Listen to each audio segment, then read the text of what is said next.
The Little Girl Lost by William Blake, 1757 to 1827. In futurity I prophesy that the earth from sleep, grave the sentence deep, shall arrive and seek for her Maker meek, and the desert wild become a garden mild. In the southern clime, where the summer's prime never fades away, lovely Lyca lay. 7 summers old, lovely Lyca told she had wandered long, hearing wild birds' song. Sleep, sleep, come to me underneath this tree. Do father, mother weep? Where can Lyca sleep? Lost in desert wild is your little child. How can Lyca sleep if her mother weep? If her heart does ache, then let Lyca wake. If my mother sleep, Lyca shall not weep. Frowning, frowning night, o'er this desert bright, let thy moon arise while I close my eyes. Sleeping Lyca lay, while the beasts of prey, come from caverns deep, viewed the maid asleep. The kingly lion stood, and the virgin viewed, then he gambolled round o'er the hallowed ground. Leopards, tigers play round her as she lay, while the lion old bowed his mane of gold, and her bosom lick, and upon her neck from his eyes of flame ruby tears they came. While the lioness loosed her slender dress, and naked they conveyed to caves the sleeping maid. Okay, this is a poem by William Blake. William Blake was born and brought up in Soho in London. He was a poet and a painter and a printmaker. He worked as a printer. He owned a printer's shop. He was not famous during his lifetime, and he very often writes on religious ideas or religious metaphors. And this poem it's talking about innocence and the guardians of nature and divine intervention. And it's talking about protection and transformation. This poem, I think, is full of mysticism. It has a prophetic tone, and this is typical of Blake's style. It captures the mystical idea that defines his work. So this poem is telling the story of a little girl named Lyca who is lost in the desert. And Lyca is 7 years old, and she's tired. She wants to sleep. She wants comfort, and she's looking for a place to sleep. And she's worried about her parents and what her parents feel about her being lost in the desert. And she calls for sleep to come. And then, as she sleeps, all of these wild animals appear, including the king of the lions. But instead of devouring her, the lion protects her. He licks her and he cries ruby tears onto her, and he protects her. And this lion is the protector of Lyca. And then all of the other wild animals, they play around Lyca as she sleeps. So this is perhaps a journey from from innocence, a little 7-year-old girl, to a place of protection, to being protected by God, being protected by our belief. And here we have the idea of transforming the position of a little lost girl who is terrified and innocent and vulnerable into someone who is looked after, that the lions and the lions become her guardian. So let's see, the little girl lost. There's got various different themes. I think innocence, vulnerability, the transformation of power of nature, of being separated from your parents, from the people that you love. So let's go for it. In futurity I prophesy that the earth from sleep, grave the sentence deep, shall arise and seek for her maker meek. So in the future, not only in the distant future, this is something that's inevitable. This is something that will happen, and the earth will wake up, and the earth will look for its maker. It will look for its God. Notice as well, grave the sentence deep, mark my words. This is a solemn prophecy, and the earth or the world or humanity will look for the maker, will look for its God. So the earth is here, is personified. This is the people of earth, the meek, and the desert wild become a garden mild. And when the meek find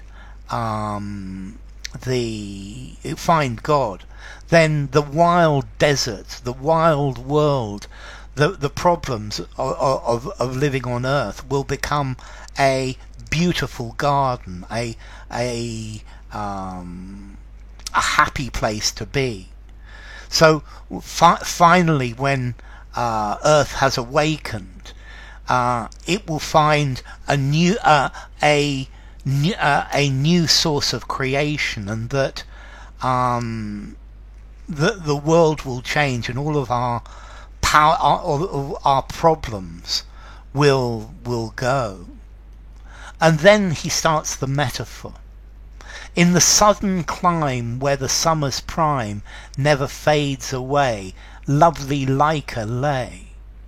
So we have Lyca, and she's laying in this beautiful place, in this idyllic place, which is where summer is always at its best. It's the peak of summer. It's got this timeless quality. 7 summers old, lovely Lyca told, she had wandered long, hearing wild birds' song. So Lyca is only 7 years old, and this is reflecting her innocence and the fact that she is vulnerable, and she has walked for a long time, and she's listening to the songs of the birds. She's exploring the world. She's exploring the problems of the world, and she's been walking around listening to the song of the birds.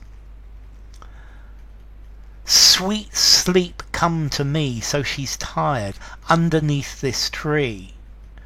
So here we're starting to realize that Laika is begging for sleep, that she's exhausted.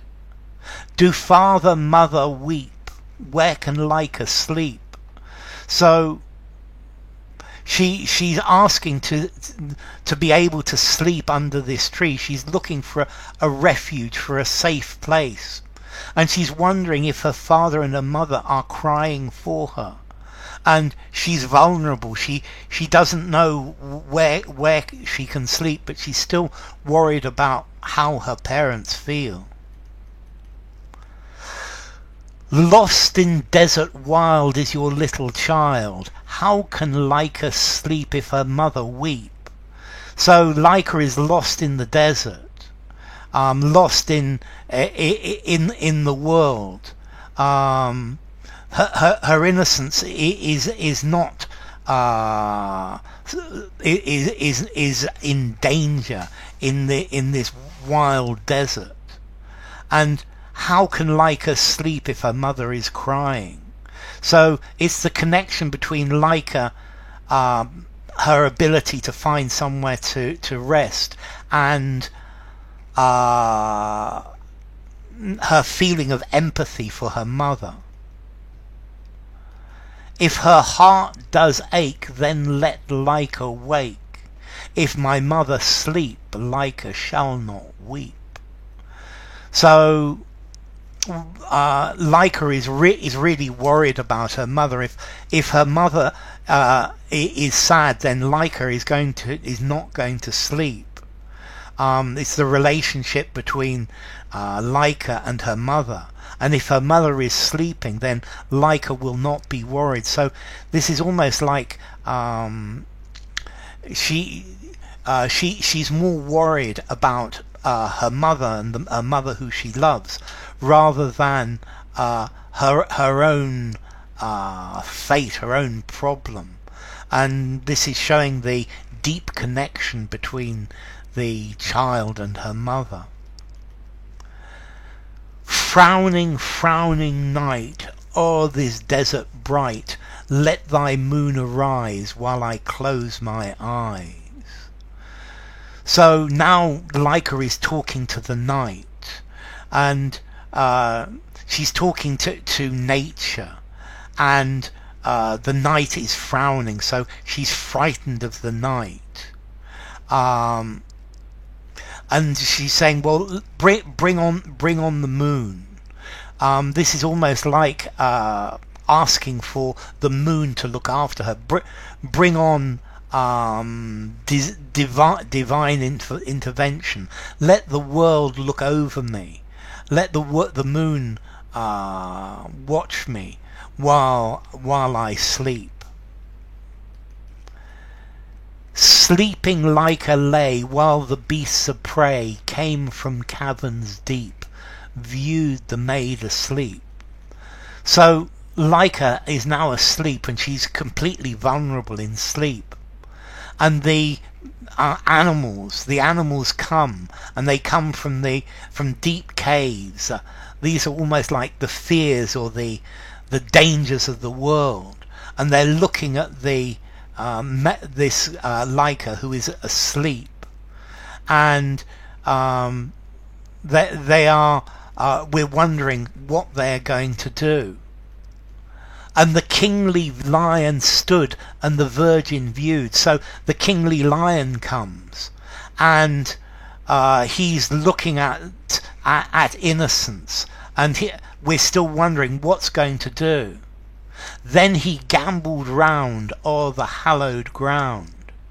So he then walks round this hallowed place. So the hallowed place is holy because the innocence of Laika is there. Leopards, tigers play round her as she lay, while the lion old bound his mane of gold. So the wild animals, they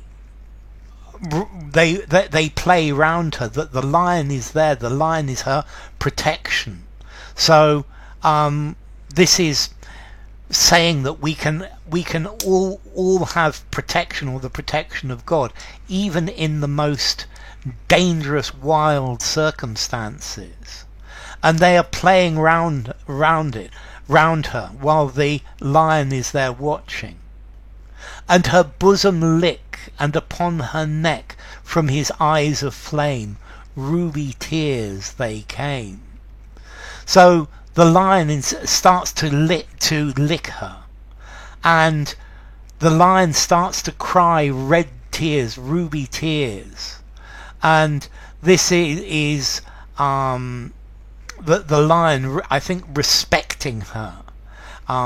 The lion understanding that she is sacred and she is holy, and the lion licks her because the lion feels tenderness for her, and the lion is her guardian.